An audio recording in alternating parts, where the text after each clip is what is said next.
আমি আজকের মাহফিল আল্লাহর নামে একটা কসম কেটে বলে যাই, ওয়াল্লাহি আল্লাহর কসম করে আমি আপনাদের বলছি, আপনার জীবনের এমন কোন নেক আমল যদি থাকে যে আমলটা শুধুমাত্র কেবলমাত্র আপনি আল্লাহকে খুশি করার জন্য করেছিলেন, ওই নেক আমলের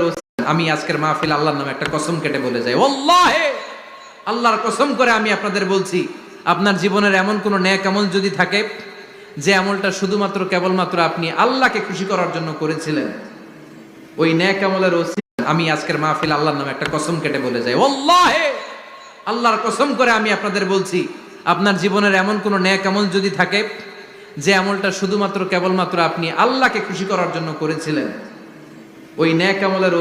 আমি আজকের মাহফিল আল্লাহর নামে একটা কসম কেটে বলে যাই, ওয়াল্লাহি আল্লাহর কসম করে আমি আপনাদের বলছি, আপনার জীবনের এমন কোন নেক আমল যদি থাকে যে আমলটা শুধুমাত্র কেবলমাত্র আপনি আল্লাহকে খুশি করার জন্য করেছিলেন, ওই নেক আমলের